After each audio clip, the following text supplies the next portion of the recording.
Saludos, bienvenidos al podcast de despertar.cr con las principales informaciones del día jueves. Iniciamos. Una reunión almuerzo del presidente de la República, Rodrigo Chávez, con el presidente de la Asamblea Legislativa, Rodrigo Arias, y los jefes de las fracciones representadas en el Congreso presentó como plato principal la explicación a los legisladores del proyecto de ley denominado Jaguar y la propuesta para convocar a un referéndum. El almuerzo en Casa Presidencial fue el primer intercambio con los legisladores luego de un mes con una relación totalmente fracturada después del discurso de Chávez en el plenario el pasado 2 de mayo y de hecho no abarcó temas de fondo en relación con la propuesta del mandatario. Incluso trascendió que el ambiente fue bastante frío, especialmente entre Chávez y Arias, pese a que se sentaron uno frente al otro.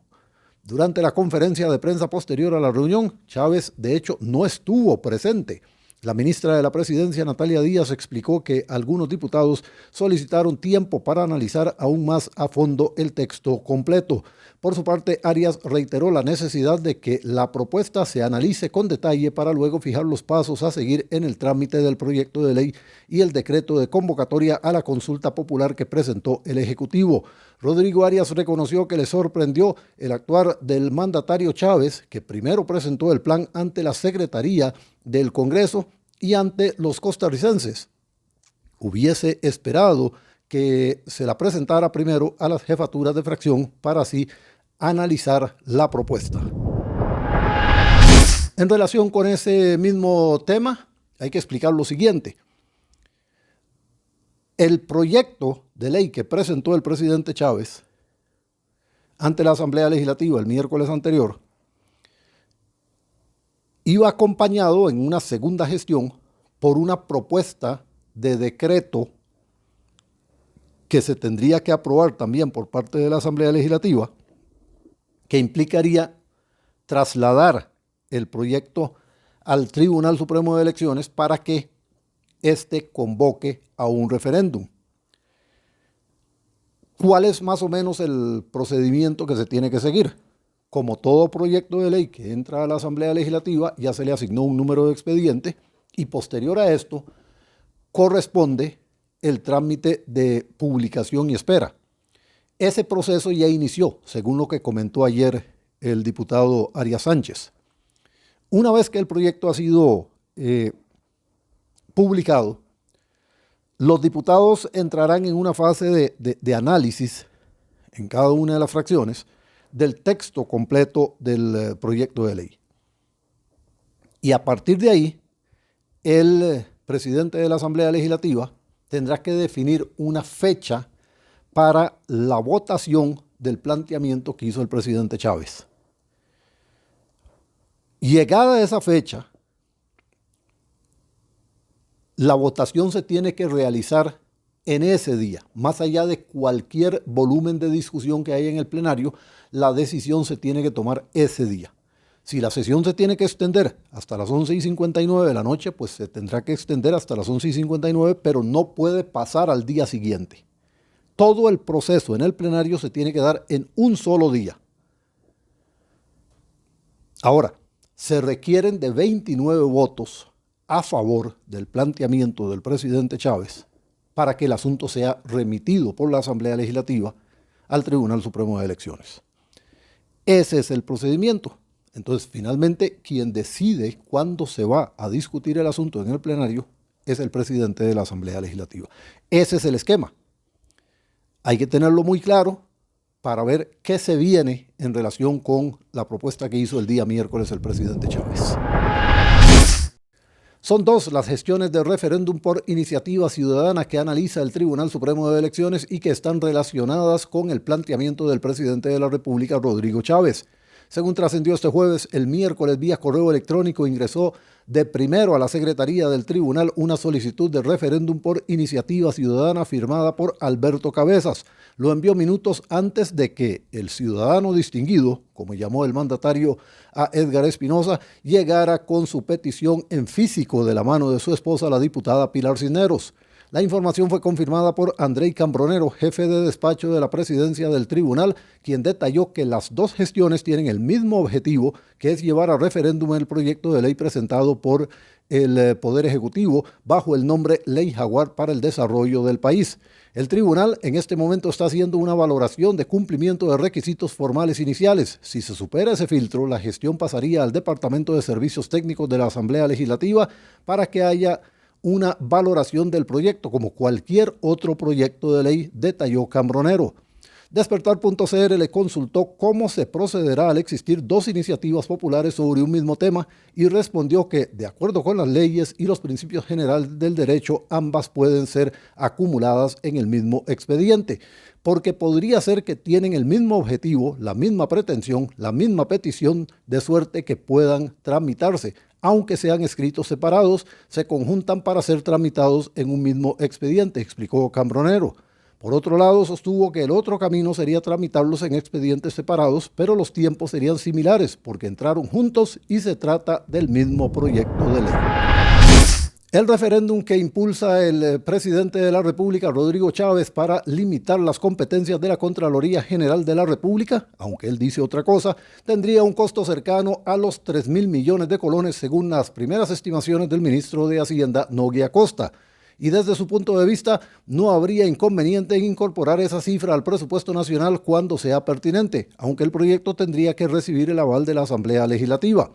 Ese dato fue dado por Acosta minutos antes de que el miércoles Chávez se presentara ante la Asamblea Legislativa para entregar el proyecto de ley que requiere sea consultado en el referéndum. Acosta, quien ha insistido en las limitaciones presupuestarias del sector público, en cambio sostuvo que este gasto tiene un trasfondo, que es que el pueblo esté cumpliendo el deber patriótico de legislar de forma directa. Por ello dijo, consideramos que es un valor importante y democrático que como país se debe afrontar. En otros temas, la nueva línea de crédito dirigida a personas que están manchadas en el sistema financiero nacional, anunciada por autoridades del Poder Ejecutivo, 4 bancos y algunas cooperativas, no es tan accesible como lo plantearon. Los bancos y las cooperativas que se sumaron al plan tendrán acceso a un total de 60.000 millones de colones en fondos de avales para que otorguen créditos personales. Esto de acuerdo con la propia información divulgada desde la Presidencia de la República. Sin embargo, los requisitos podrían no ser salvables para muchas personas, pese a que se dijo que serían muy sencillos. El plan comprende créditos que comienzan en 650.000 colones con plazos de hasta 60 meses, es decir, 5 años, a tasas de interés que comienzan en un 35% dependiendo de la entidad bancaria o la cooperativa en cuestión. Para tener una idea de las implicaciones de este esquema de crédito, Despertar.cr hizo un ejercicio con base en los datos del Banco Popular y con la ayuda del economista Welmer Ramos. No se trata de una ecuación exacta, pues no se dispone de la información puntual de cada entidad financiera, pero igual permite un acercamiento al tema. Si se toma un préstamo de 650.000 colones a un plazo de 5 años, o sea, los 60 meses que mencionamos, si se toma un préstamo de 650.000 colones a un plazo de 5 años, o sea, los 60 meses que hemos mencionado, con una tasa de interés del 35%, se terminará pagando 1.384.122 colones. Esto supone 734.122 colones, más o menos por encima del monto del préstamo, con una cuota de 23.068.70 por mes. Ojo, los números hay que verlos con cuidado porque podría salir más caro el caldo. Para el trimestre de febrero, marzo, abril del presente año, la población en desempleo se estimó en 185.000 personas, de los cuales 103.000 son hombres y 82.000 son mujeres, según datos del Instituto Nacional de Estadísticas y Censos. Los resultados de la encuesta continua de empleo del trimestre mencionado señalaron que si se comparan las cifras con el mismo periodo del año anterior, la población desempleada disminuyó en 39.000 personas. Asimismo, el informe apuntó que la tasa de desempleo fue de 7,9% a nivel nacional, siendo de 7,3% para los hombres y 9% para las mujeres. La tasa a nivel general disminuyó 1,8% respecto al mismo trimestre del año anterior, mientras que la de las mujeres cayó 4,6%. Por otra parte, el INEC indicó que en el periodo de estudio la fuerza de trabajo en el país fue de 2,33 millones de personas, de las cuales 1,42 millones eran hombres y las restantes 911.000 mujeres. Una reciente auditoría de la Contraloría General de la República concluyó que el Ministerio de Educación Pública efectuó pagos improcedentes por 745 millones de colones al personal por concepto de recargos y ampliación de jornadas en fechas no contempladas dentro del periodo establecido.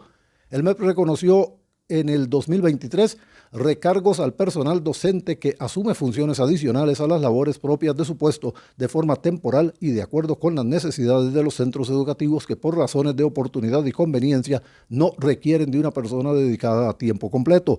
Además, se otorgaron ampliaciones de jornadas cuando por circunstancias de matrícula se considera necesario que los docentes atiendan 2 grupos de estudiantes con varios niveles de escolaridad en 2 jornadas y horarios diferentes. Por otra parte, para los funcionarios que desempeñan labores administrativas, la Dirección General del Servicio Civil aprobó de forma temporal para el curso lectivo 2023 sobresueldos por funciones administrativas. En el plano internacional, desde Ciudad de México, México está intercediendo ante los gobiernos de Cuba y Venezuela para que Estados Unidos pueda deportar directamente a esos países a migrantes indocumentados, dijo este jueves el gobierno mexicano, tras el endurecimiento de la política migratoria de Washington. Desde el gobierno del presidente Donald Trump, entre 2017 y 2021, México acepta recibir en su territorio a migrantes expulsados de Estados Unidos e incluso enviarlos de vuelta a sus países. También les permite gestionar solicitudes de asilo desde ciudades fronterizas. Estamos nosotros ayudando para que se acepte en los países donde ellos, Estados Unidos, no tienen buena relación, el que puedan tomar medidas de deportación, dijo el presidente mexicano Andrés Manuel López Obrador durante su habitual rueda de prensa mañanera. Que los deportados lleguen de manera directa a sus países. Esto incluso es de más atención cuando a los derechos humanos se refiere, añadió el mandatario. Hasta aquí el repaso de las principales informaciones. Recuerden que pueden detallar estas y otras noticias en despertar.cr y también nos pueden seguir a través de las plataformas de redes sociales en las que estamos y por supuesto en todas las plataformas de podcast. Gracias.